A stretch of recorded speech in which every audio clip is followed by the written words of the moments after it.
Well, hello, and welcome to today's episode of Breaking the Taboo. And for today's episode, we're going to be talking about a subject that's come up on other episodes, but we've never talked about in detail, and that's having twins. So I'm delighted to have with me today to talk about this issue Shauna Leven, who is the Chief Executive of the Twins Trust, who's also worked in senior management roles in the charity sector for more than 10 years, has been a human rights lawyer, an accessible campaigner, and most importantly, is also a mum to twins. And with her, I have Tia Brown, who is also a mum of twins who were born in 2022. And Tia was diagnosed with premature ovarian insufficiency when she was just 29 and underwent a tough IVF battle, spending a lot of money to become a mother through egg donor conception. And she's very kindly agreed to share her story today.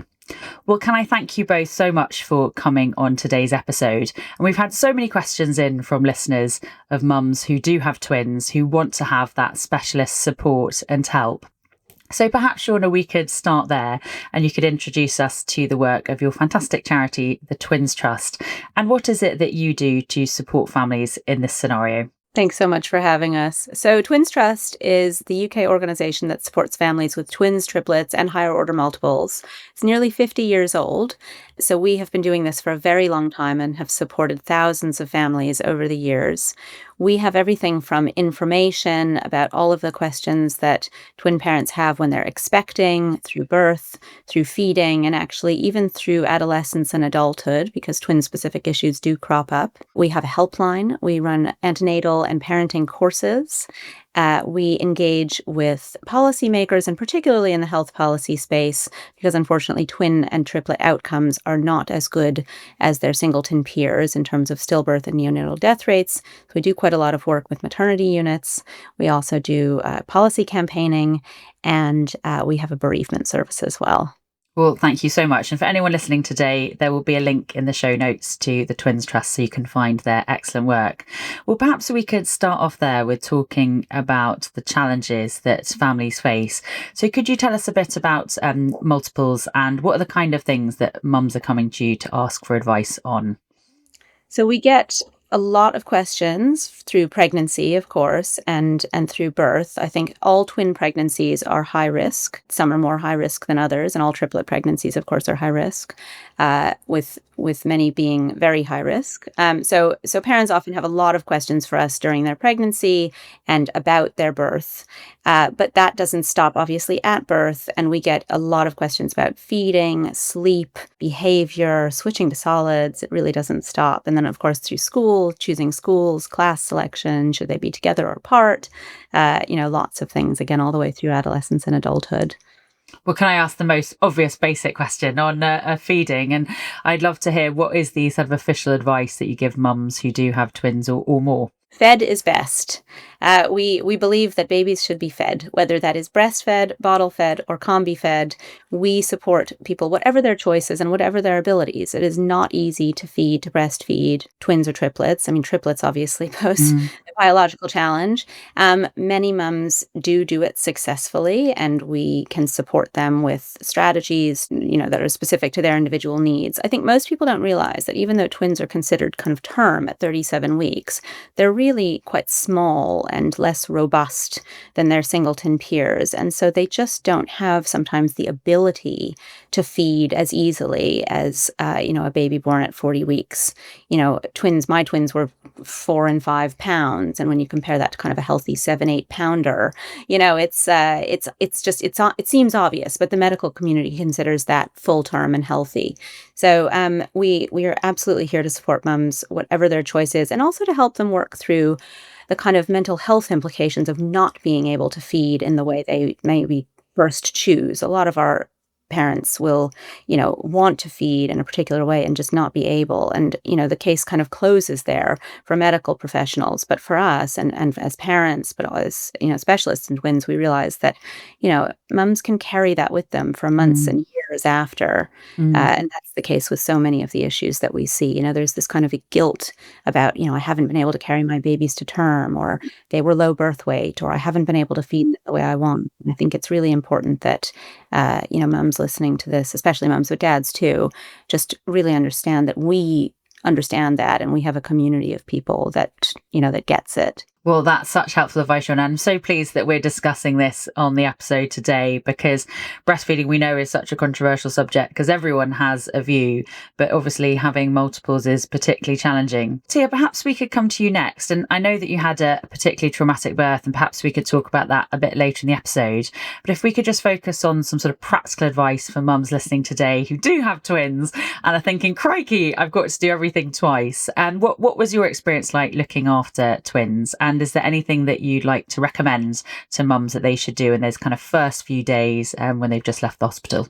I think obviously it is very difficult with two, and it's something that you just don't prepare yourself for in juggling. But for someone like myself, it was my first children, so I had nothing to compare it to. I've spoke to other mums who it's their second pregnancy, and they found it a lot more difficult because they're used to the one. So I suppose for me, I didn't know any difference. But one thing that I did find really helped, especially in the early days, was a routine. I was quite strict on routine, and having nap times exactly the same, wake times the same, just because I think you can drive yourself a bit insane. Like, you wouldn't sleep at all, and I fed them exactly the same time as well. Even if one was asleep, I'd wake one up, because otherwise you just wouldn't be sleeping at all if you're doing it all at different times. And I know it's hard, obviously you've got to be led by them as well, but I think this is probably quite the case with a lot of twin mums. They are born a lot smaller than obviously a singleton. So for us, we had to set our alarm, and they had to be fed every 3 hours, I think it was, to begin with. So we had to have an alarm clock, but it was literally by the time you stop feeding them, and then you start again. And for us, we were so naive. We didn't realise that you started the clock from the minute you start feeding is when the 3 hours start again. We thought it was when we stopped feeding them. So by the time you actually put them back asleep, you're only having about 20 minutes sleep in between. So that's why I think is my biggest bit of advice, is to have a routine and try and keep them where possible on the same routine, so you can get some rest yourself. And obviously, hopefully having someone supportive, whether that be the father or another family member or friend, just to come in and help you, because it is hard to do too, especially if obviously both are very upset or at the same time are distressed. Trying to comfort two at the same time is quite upsetting, because it's just impossible to calm two at the same time when they both want you. So especially in the early days, to have some other support, even if it's not the father, if you are a single mum by choice or not by choice, that you have another member of family or friends there to support you and help you to make it easier, more comfortable for all three of you, or more if obviously you've got triplets or more. Well, that's such useful practical advice. And I suppose the first question I immediately asked is, it must be incredibly difficult for mums who plan to breastfeed but suddenly end up with twins to then realise that the NHS's advice actually is to formula and bottle feed your children in those early days, because it is so difficult. So could you just talk a bit about the feeding challenges and what it was that you did in that scenario, Tia?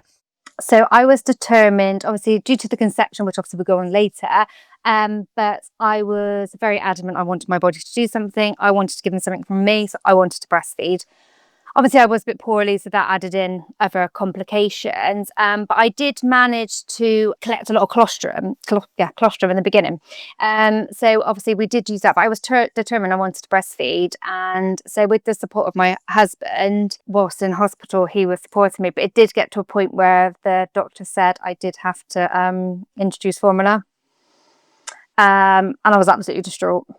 I remember feeling like I was a failure, that I couldn't give them what I wanted to give them. My body wasn't doing something else again that it should naturally be able to do. But obviously a lot of parents, even with a single child, struggle to breastfeed in especially the first few days so the milk comes in properly. So to be able to give two babies enough milk, your body just isn't supplying enough in the beginning. And I remember our little boy, and it was him that they were concerned about and said he really needed to have formula. I remember my husband saying to the midwives, like, there's something not right. He's like, he seems to be dazed, but he's not really crying. And they were like, no, he's fine. He's just a quiet baby. All are different. And our little girl was a lot more louder than him. And they did some blood tests, and he had low sodium, and he just wasn't getting enough nutrients. So luckily we did notice that. So yeah, we did introduce formula, and just because he was losing a hell of a lot of weight, and he was the smallest out of them anyway when they were born, so we did introduce the formula, but unfortunately I just felt even worse because we didn't have any formula with us. I didn't take any with me, so we had to have whatever the hospital was supplying, and they were screaming, and it was obviously causing digestion problems for them. So I did go back to trying to, and it was like a 24-hour thing because I was trying to pump as well to obviously increase my supply, as well as obviously having them on the breast as well. And in the end, I did have to exclusively bottle feed, but that was because of what had happened during birth. My body just couldn't. My body still thought I was pregnant for a very long time, so if the milk just wasn't coming in. But I think even if I didn't have those concerns to begin with, it just wasn't going to happen. And yeah, it's very upsetting as a mum when it's, and even putting my conception aside, I think as a mum, when you've got something in your head, that's what you want to do for your children. And then seeing other people out breastfeeding their children and you can't do it, or it's a juggle, because obviously, especially if you're feeding both at the same time, out in public, obviously you want to try and be discreet, but try to feed two babies at the time on your breast out in public. There's a lot of challenges that come with it, and it's sad that obviously we're not taught in the beginning that the likelihood you're going to be able to feed two in the early days is going to be quite. And I wasn't actually told any of this. Yeah, well, so I'm so pleased that we're discussing this on Breaking the Taboo, because I've had so many questions from mums where either they've felt, as you said, this kind of language of failure, that they had these expectations before birth which are then not being met, or they feel like society is judging them. And Shauna, presumably you must hear that from so many mums that the Twins Trust works with. And could we just talk a bit about that? To anyone who's listening today who's feeling that sense of failure and shame as a mum, I want them to know that they're not alone. This is something that many mums go through, and it's nothing to be afraid about or to feel shame about, and to reach out for help. And Shauna, what would you like to say to mums who are experiencing similar to Tia? We've heard this story so many times, and I'm just nodding along, because if we were more transparent about it before birth, and of course we are at Twins Trust, but if we could, more normalize this within the health community, I think people would go into it with more realistic expectations. It's not that you can't breastfeed. Many mums do it successfully, but of course, if you have trauma during your birth, if your babies are delivered early, or if it's just not working out, it's absolutely not anything within your control. It's really, really, really difficult, and we do hear distress from so many mums that even ones that didn't expect to feed. I think as soon as baby's born, breastfeed. As soon as baby's born, I don't know what's going on with hormone. I'm not a medical professional, but everybody knows that you have a lot of hormones changing in your body, and it's very, very hard, I think, to kind of understand what you're feeling sometimes. So I think, please come talk to us if that's what you're feeling. We can absolutely help, both with your feeding strategies, but also with, helping you with that kind of the mental piece as well. And really struck me listening to Tia in particular about how important it is for ask for help in those early days. And Tia, you were describing about how essential it is to basically have another person, right, who can feed the second baby at the same time. And there's a bigger question about paternity leave, in my view, not being long enough in the UK. 2 weeks is not enough for those of us who've either had a difficult birth experience, or in your case, Tia, have multiples and need extra help. So what is the kind of thing that's most useful for you as a new mum with twins or triplets, and you want someone to give you a hand? What's the kind of thing that people could help you out with doing? So I was very fortunate. My husband did actually have 4 weeks off, but that was only because he took annual leave and we saved it. But just to be there, just for even to leave the house, in the early days, it's impossible to even get out the house. So just to help with obviously meals and things, because by the time, like I said, by the time you fed one, trying to feed another, you need to keep, especially obviously if you're breastfeeding, you need to keep your own nutrients up to be able to eat. So you need to look after yourself to be able to look after your children, your babies. But without obviously having that support, obviously it's very hard. So having someone that can be there to help cook the meals, watch them whilst you go and have a shower or a bath, someone who can help feeding, because even if you are breastfeeding, if you're feeding both at the same time, sometimes keeping them both on, especially when you're learning to breastfeed in the beginning, to get them to latch and things can be quite difficult. So you might need someone to hold one on your breast and then hold the other if you're breastfeeding, or if you're bottle feeding, you might need someone to wind one whilst you wind the other, because trying to wind them both at the same time could be a bit more difficult. So it's literally just having someone hands-on that can literally help with every aspect that they can to make it more pleasant experience for you all, and so everyone's not distressed, because obviously the babies don't understand why you can't, obviously I don't know if they're crying because they're in a lot of pain and discomfort, whether they need to be winded, maybe they need their nappy changed, maybe they're hungry. They don't understand that obviously they have to wait because there's two of them, whereas if it's one child, they still got to wait, but just not as long. So I think it's just having that, so everyone's a lot happier, because it just distresses you and upsets you even more when you're obviously your babies are upset, and then when you've got two of them, and like Shauna said, with your hormones all over the place, you could be in quite a low place yourself, and obviously and then when you feel your babies are upset, then you feel like a failure. I just think it's just so important to have them just to help with every aspect where possible. And you know what, that reminds me, when I had my daughter, who was my first and only child, I remember someone just came round and delivered like 10 days worth of frozen food to put in the freezer.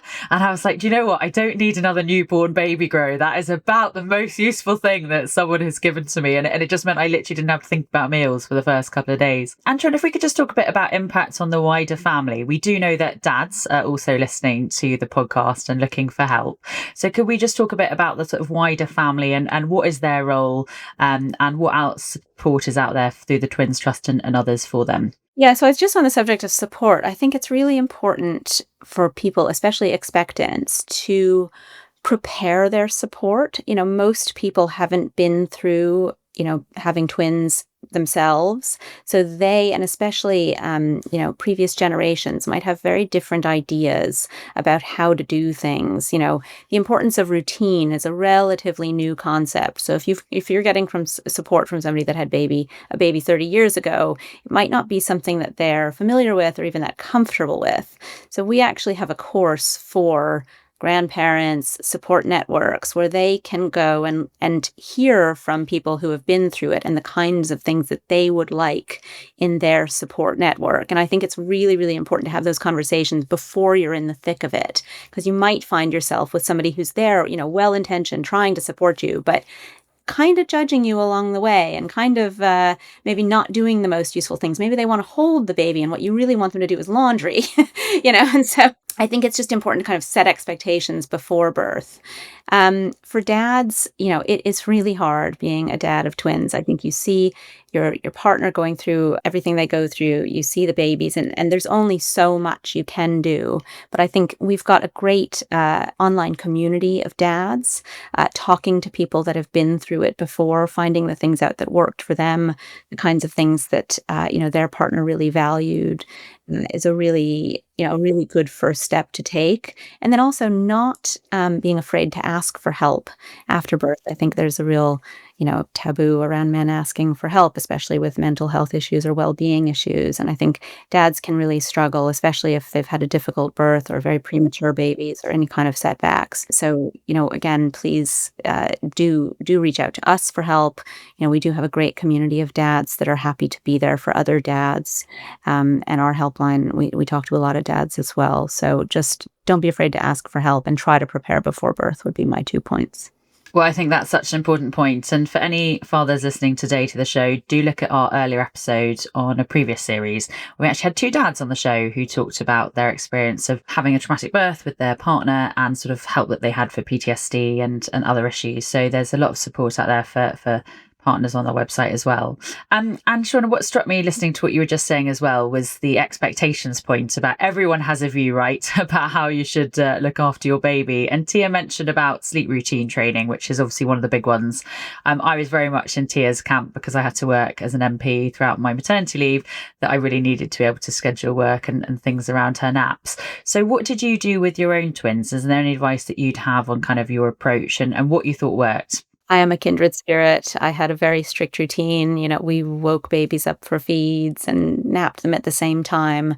But at Twins Trust, with my Twins Trust hat on, we know that that's not everybody's choice. And we are here to support you with whatever you choose. So I do want to just really make the point that not everybody with twins thrives on routine or wants a routine. For me, it was really, really helpful. It allowed me to maximize my sleep, maximize my well-being, arrange my support. It's much easier to kind of arrange your support if you know roughly when you'll be able to do X, Y, or Z. Similarly, if you've got, other children, that have activities, things like that, older children, then it can be really, really useful.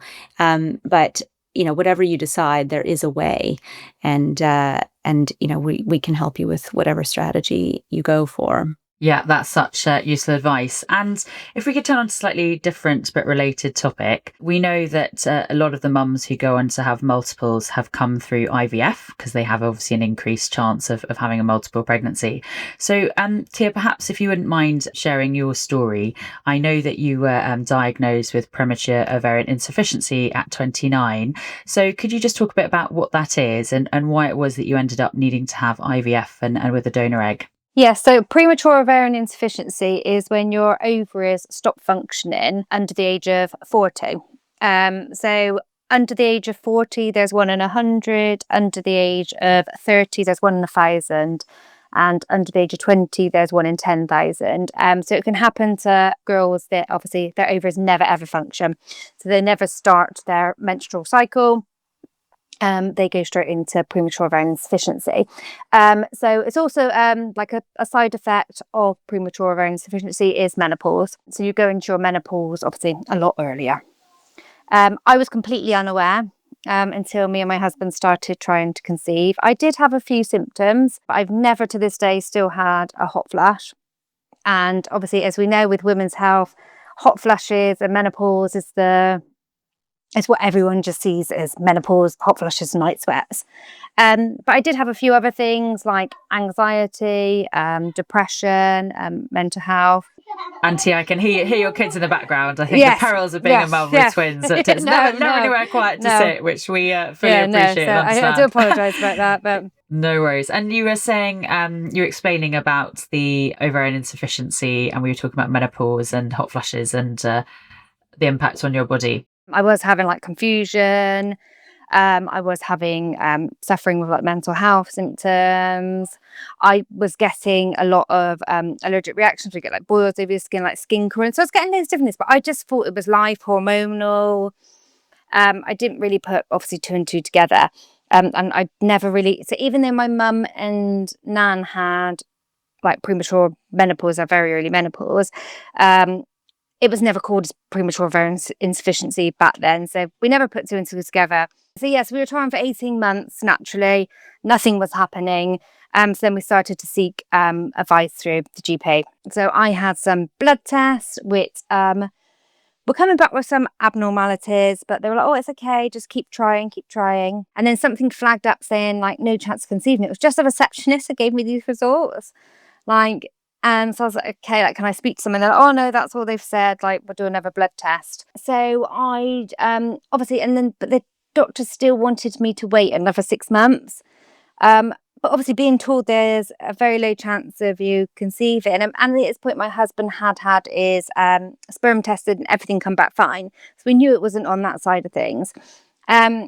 So then I paid to go private to have some testing because I just couldn't wait another 6 months, like wondering what was going on, why it wasn't happening. And obviously, it's still mentally draining, like every month having a negative pregnancy test. And because obviously my periods were all over the shop, like it was more spotting than period. Sometimes they'd come, sometimes they wouldn't. So obviously every time they didn't, I would take a pregnancy test, like so excited, like, yes, this is the month. And I remember one month, like we both had enough, just both sitting on the stairs crying because it was obviously negative. I remember sending my husband out, like to go to like Boots late night pharmacy to go and get a pregnancy test. I was like, this is it, like it's still not come, like this must be it, I want to test in the morning. So it's very mentally draining for both of us. So yes, we went and had some private tests at a fertility clinic, and it's come back that I had a very low egg reserve and premature ovarian insufficiency.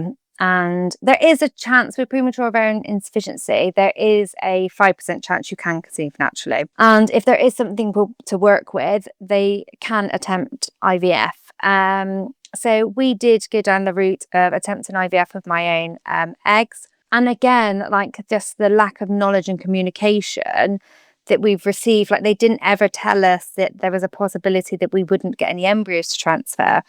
So we had convinced ourselves like it probably won't work the first time, but we will have some embryos to transfer. But unfortunately, obviously, that didn't happen.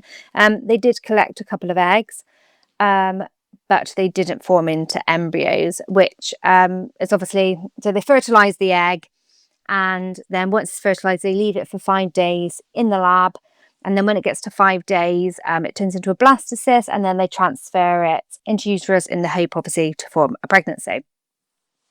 But we were all ready to go in for our transfer on day 5. So the egg did fertilise, but it just didn't form into anything. But we were ready on day 5 to go in. I remember being at work, had my bag ready to go straight to the clinic to have the transfer.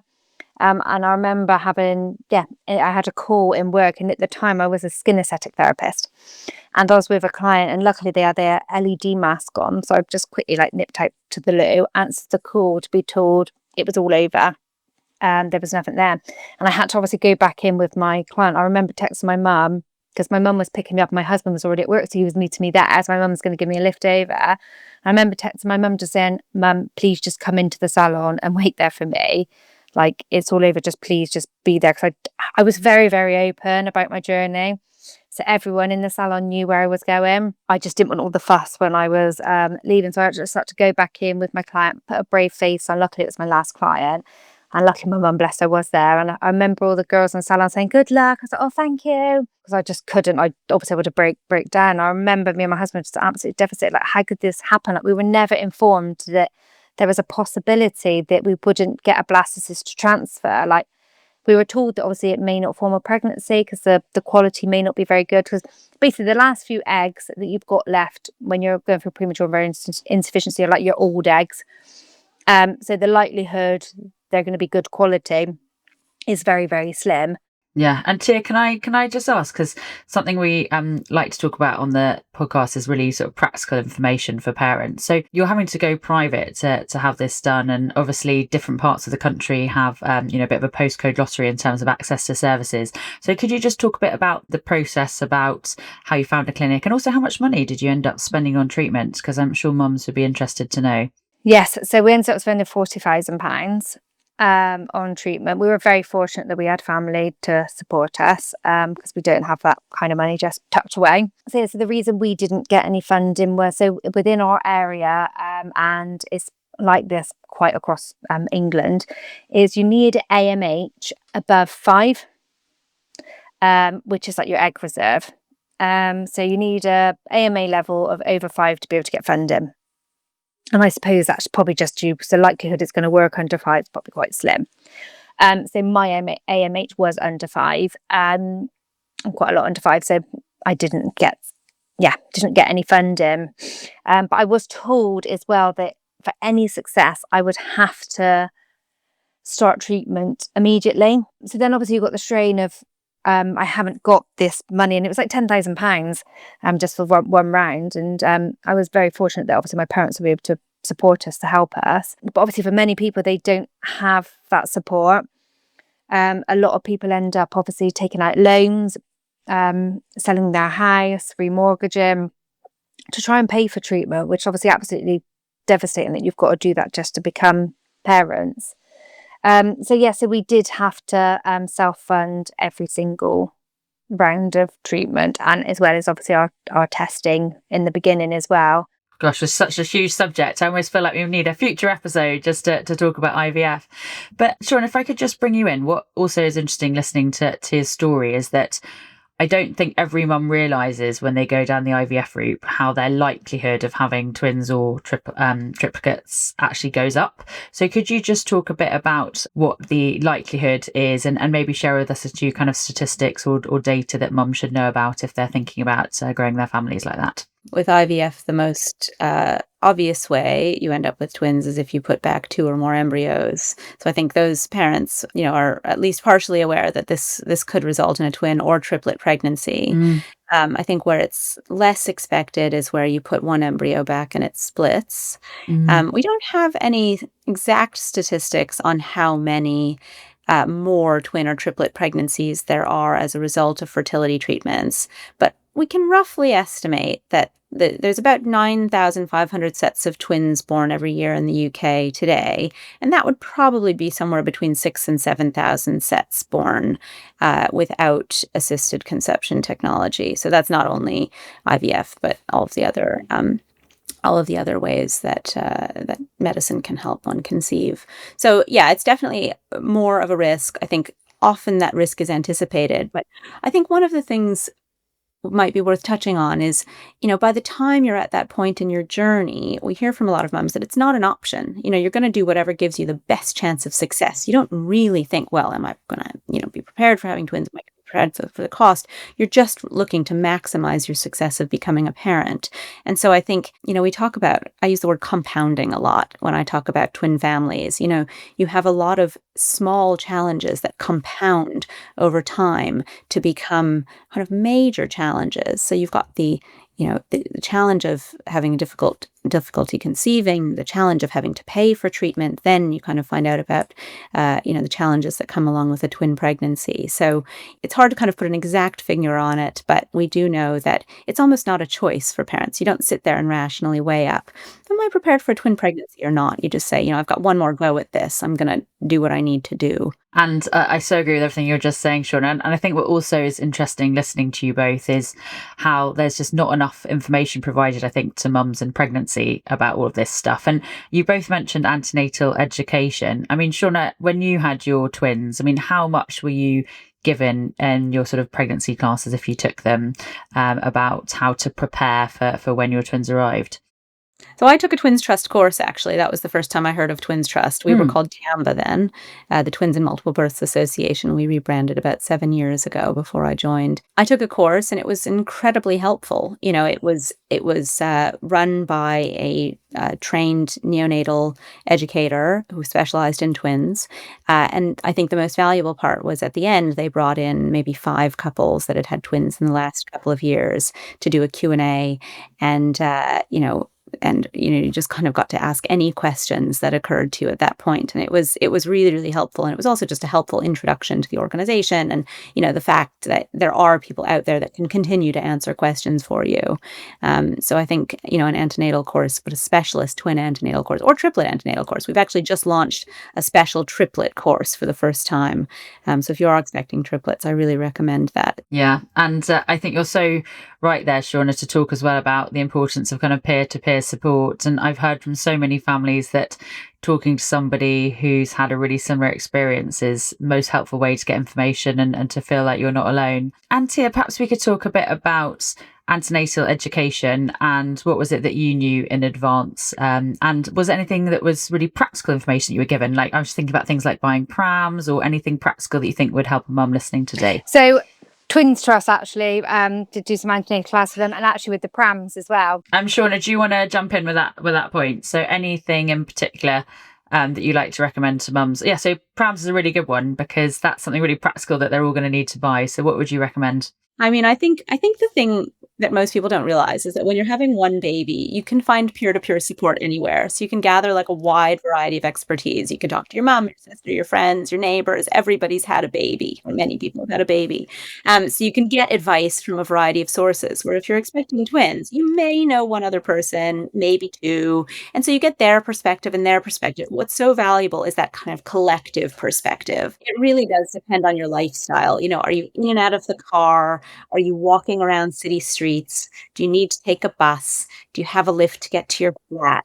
So I think just think about what you're day is going to look like after you've had those babies, and then kind of try to find the best pram to match that lifestyle. If you're in and out of the car, you want something that obviously fits in your boot, but something that you can also fold up easily, possibly one-handed, because like how else do you do it? You've got babies here and here. And if you're, a triplet parent, for example, we often recommend a sling pram solution. And actually many twin parents also prefer a sling and single pram solution because it's difficult to you get a lot of attention when you're out with twin babies, and you can minimize that attention by having one on your chest and one in a buggy. People don't really process that as twins in the same way.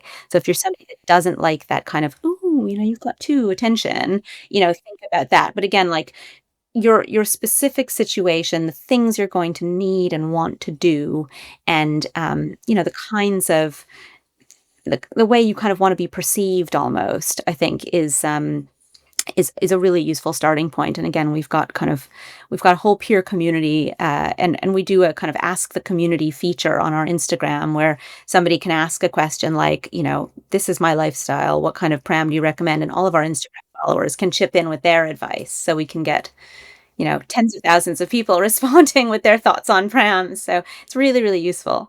And what strikes me listening to you both as well is this kind of postcode lottery, I think, in the UK about access to information, access to care and different care pathways. So one question I always like to ask my guests, and perhaps Shauna, I could start with you, is if the Health Secretary or the Prime Minister was listening today, what policy change would you like to bring in to improve care for new mums, and particularly those with twins or multiples? We've got a variety. I think in terms of new mums, our main policy ask at the moment is making maternity pay per baby, not per pregnancy. So if you have 2 pregnancies in a row, you get 2 lots of maternity leave and pay. If you have 1 pregnancy with 2 babies, you get 1 lot of maternity leave and pay. And given that we know that the financial burden of having twins is at least £20,000 more in the first year than having 2 or more babies in succession, we think that could be a way to start leveling up. Well, that's such an interesting point about the pregnancy and the baby point, and it not being long enough really in this scenario. And Tia, what would you like the government to do to improve care for mums like you? Accessible treatment, fertility treatment for all. Okay, good, nice and pithy. Yeah. And we always like the episode to be really practical as a resource for affected families. So is there one piece of advice that you'd like to signpost mums to? And Tia, let me start with you. The Twins Trust. Definitely. Yeah, they've been very supportive pre-birth, during pregnancy and post as well. And Shauna, what would you like to signpost families to? Thank you, Tia. It's great to hear. I think, our antenatal courses are a really, really great way to prepare yourselves. And we've just launched a kind of on-demand version. So you don't have to go sit in a room or sit on your screen one night. You can kind of consume it in bite-sized modules. We've got preparing for twins and preparing for triplets, separate courses. So I think anybody listening that's getting ready to have twins or triplets would really, really benefit from those courses. I did as a twin parent, and that's before I worked for Twins Trust. So Well, I think that's such useful advice. And I think the key reflection I have from today is, think about this stuff in advance. Don't wait until your babies have arrived and then you don't have the support network or the backup, but have these discussions during pregnancy and make sure that your family and friends are in the loop and that they're there to support you in those tricky few days. Well, can I thank you both so much for coming on today's episode of Breaking the Taboo? And I think we discussed a really important subject and you guys gave some really practical advice for families listening today. And if you've enjoyed today's episode of Breaking the Taboo, then do consider rating us on iTunes or Spotify and leaving us a comment. We do want to make sure that we reach as many families as possible. So thanks for listening to today's episode and stay tuned for next week's episode of Breaking the Taboo. Bye-bye for now.